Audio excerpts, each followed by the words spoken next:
atau mungkin juga tata panggung yang megah atau yang spektakuler gitu kan. Tapi sebenarnya nggak cuma itu guys. Jadi itu terus itu selain apa namanya panggung yang megah atau lagu-lagu yang mewah itu, dia juga mempunyai daya punya kekuatan ekonomi politik, dimana kalau dia konser itu nggak cuma konser doang, jadi dia bakal naikin ekonomi di sekitar di negara di mana dia nempatin negara tersebut. Itu berarti yang pertama. Nah, ini jadi salah satu lebih dari sekedar musik. Jadi dia tuh udah membangun karirnya itu dari kecil, dari sampai sekarang ini, sampai umur 35 tahun. Jadi dia tuh ngerintis dari musik, pertama musik country dulu, habis itu dia musik pop, habis itu musik, habis itu folk, habis itu pop lagi. Kemudian kenapa Taylor Swift itu menjadi sangat kuat di saat ini, sangat penyanyi yang kuat saat ini, karena dia memiliki strategi kepemilikan karya. Nah sebelumnya kan pernah dengar nggak sih kasus Taylor Swift yang musiknya itu dijual sama labelnya itu? Belum ya. Jadi itu Taylor Swift itu pernah merekam album, kan dulu dia pernah dinaungin sama Big Machine label Record. Itu dia ada 6 album, terus tiba-tiba albumnya itu dia dijual sama pemilik dari label sebelumnya. Jadi mengharuskan Taylor Swift itu merilis album lagi dari 1 sampai 6. Nah, karena nggak cuma itu, dia juga bisa merekam ulang karena dia membuat semua lagunya itu sendiri. Nah, ini konser kemarin tahun 2023 sampai 2024 itu yang bertajuk di Era Store itu menghasilin sekitar 5 billion dolar atau sekitar 12 triliun atau 14 triliun rupiah di 152 kota. 152 show. Itu ada di beberapa negara juga, kota-kota. Nah, ini adalah perbandingan dampak dari ekonomi di Era Store. Seperti yang bisa kita lihat, di Era Store ini bisa menghasilin 5 billion di United States gitu loh. Enggak, maksudnya cuma di Amerika aja dia bisa menghasilin segitu.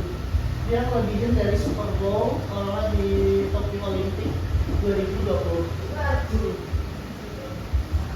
Nah, ya ini rata-rata kenapa terus kenapa konser terus itu bisa mendongkrak ekonomi negara yang dia tempatin, itu karena rata-rata fans itu ngabisin sekitar $1.300 per orang, yaitu tiket, terus ada akomodasi, ada penginapan, terus makanan, transport, seperti juga contoh yang kemarin di Singapura. Jadi itu harus sempat direbutin di satu negara Asia. Terus kemudian terus buat memutusin buat oke, kita konser di Singapura. Jadi di Singapura itu rata-rata hotel itu meningkat menjadi 3 atau 4 kali lipat dari yang seharusnya. Itu kenapa Singapura itu menjadi negara yang sangat mendapat untung banyak dari digelarnya di Era Store itu. Nah, terus itu ada evolusi kerajaan bisnis tadi, yaitu ternyata Master Recording yang tadi saya sampaikan, itu ada masternya itu yang dijual oleh record label sebelumnya. Terus juga ada awalnya itu di Taylor's version ya.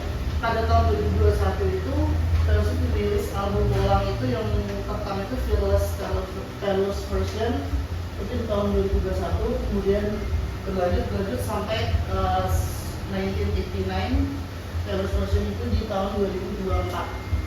Kemudian tahun 2023 dia memulai di Era Store. Di situ tahun 2024 barulah pencapaian itu terlihat.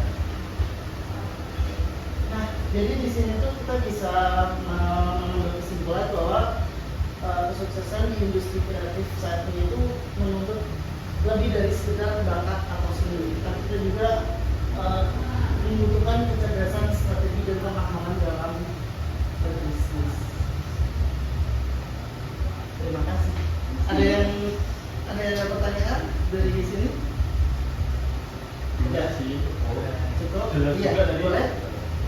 Tadi itu kan apa pengeluaran per orang itu $1.300 Iya, per orang. Apakah sama di setiap kota? Gitu kan? Akomodasi kan beda-beda setiap. Iya. Ini menurut data dari Bloomberg tahun 2023 itu diambil di salah satu kota di Amerika, di salah satu kota Amerika. Jadi datanya itu per orang bisa ngabisin sekitar $1.300